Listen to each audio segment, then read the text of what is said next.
at that point is market-based price, so it's changed. But if you spent X amount, you would have an offer to get a zip code before some of the other agents. So I pieced together all these different zip codes to equal that amount. And then they had an opening for like Elkhorn, like for a huge percent. It was like $8,000 a month is what it would have been. Which, if you're not from the Omaha area, Elkhorn is one of the most desirable parts of town in and around Omaha currently. It is the highest average price house.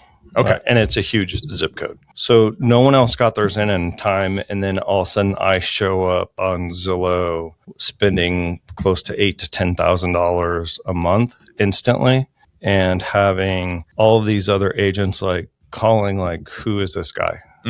Because back then it also used to be when you looked up zip codes, it would have like if you were 1, 2, 3, and all of a sudden I'm like in the top 3 of all of the top zip codes. Mm-hmm. And so that's when it turned into like I'm getting like 65 calls a month at this point.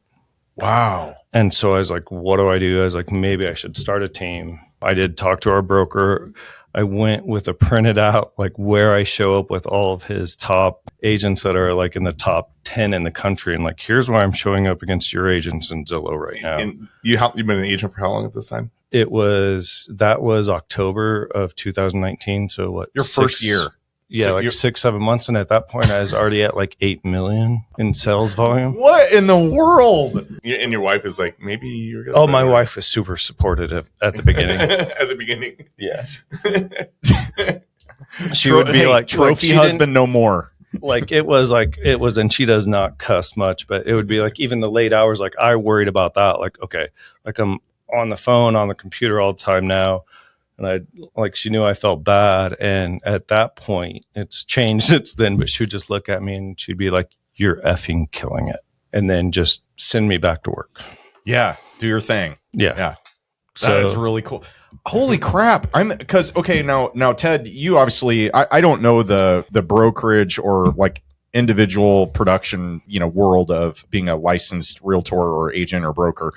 So I always heard that, this is maybe years old, but 10 million in production is a pretty good year, right? You're going to be in the top probably 5-10% of agents. Is that true? Yeah, it depends because they do break them down to categories. I did find that, like especially talking. So that's the reason brokers always break them down into categories so everybody can get up, right? So I don't think it's truly fair that way because there's mid-sized teams that do way better than large teams. Yeah, too. But on average, as an agent, I would say every 5 million in volume generates close to $100,000.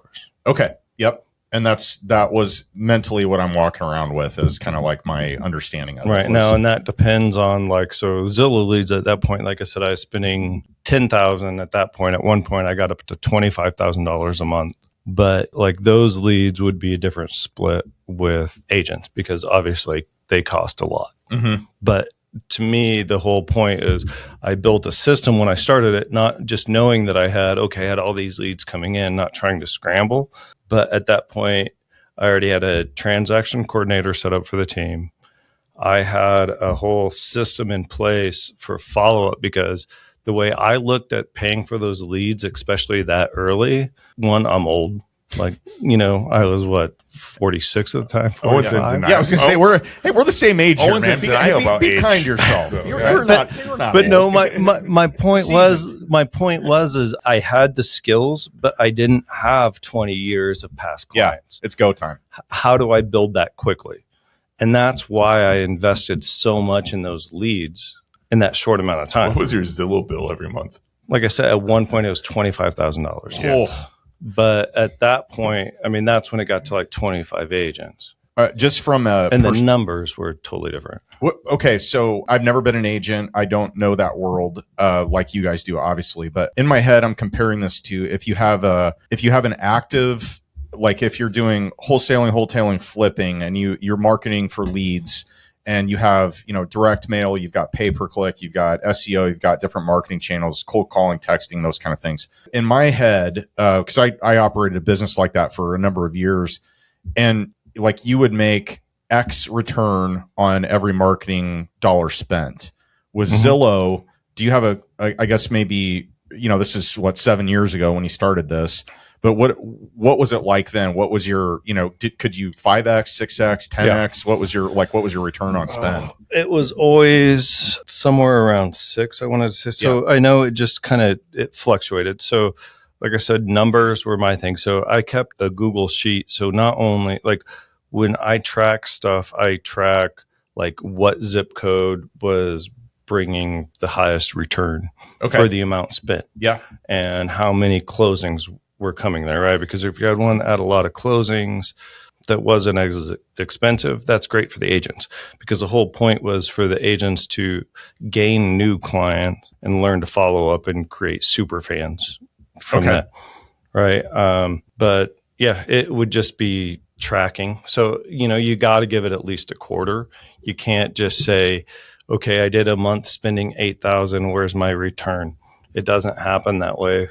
My business plan when I started, I kept it in a book like this. And I thought, just being a new agent, my goal was 2 million my first year. Okay. Right. I still kept the book. Like I said, I had that in the first 3 weeks. I went and I still kept the book, crossed it out, and new plan. Yep. And then I grew my numbers from there, scaled from there. I tried to be low at first, but how's the Zillow advertising changed from then till now? Because I hear so many agents talking about that. I've never personally done Zillow marketing. Well, I guess that's not true. When I had a team, I invested in Zillow, but I just listened to the rep and he just put the money where it needed to go. So it's changed dramatically. And I think I can talk about everything now because I'm not on it anymore. But so I did grow really quick with Zillow. So Zillow then reached out to me and asked me to be on their agent advisory board. So I was like one of 20 agents across the country that we'd meet once a quarter, twice in person. Wow. The first time I went to one, I didn't know what to expect. They had all these round tables. I thought it was just other agents. And I'll be honest, I did still this story, but I was sitting next to him. But the guy next to me was like talking to the guy next to him, who's just in a t-shirt. And he is like, asking him, so who are you? What do you do? And he's like, well, I had this travel app, but we sold it. And then we started Zillow. It was actually one of the founders of Zillow who's sitting just right at the table with us. The app he was talking about was Expedia. Right. And we're just like, okay, so this is real. Like, this is not like some sales pitch from Zillow. If you're in the room, they make you go through a whole disclosure that like even their employees don't know. So like we helped write the scripts for the way Zillow could convert better. Okay. So you're involved in basically the algorithm more or less with little bit, yeah, the way it looks, things like that. Now, real quick, I don't mean to slow your roll on this, but from somebody that hasn't been on your side of the table, if you're a user of Zillow in order to find, say, like you're looking for rental properties or flips or whatever, and you go in and you see something, you look at the listing and you're like, yes, this looks like something I want to check out. Are you saying that when you spend that money, your monthly spend on marketing to basically buy your way to the top, are you the first person that appears as like, contact an agent? And I always thought, like when I first started doing this, I was like, this is the listing agent, right? This is the listing agent for this property. So yes, I'd like to talk to them because, they have more knowledge about it because they have direct contact with the seller, all those things. You're saying that that's not the case, obviously, right? Well, yes, and it's changed a little bit, and so like to really dive into it is like I found ways to always manipulate that. Now, whether this is right or wrong, Zillow's AI reads the conversations anyway, right?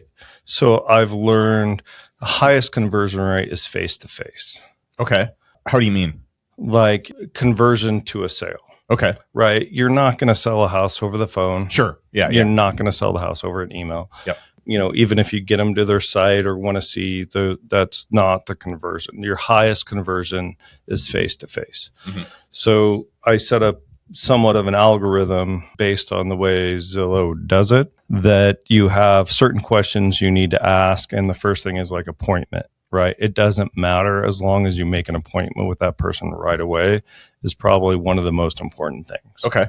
Even if the house is pending or under contract, you do that on a follow-up call, right? Because Zillow scoring you on setting that appointment. Oh, I see. So that's a KPI for the people that are Well, for the AI that goes through it and Okay. automatically scores you. And that's how I found ways to.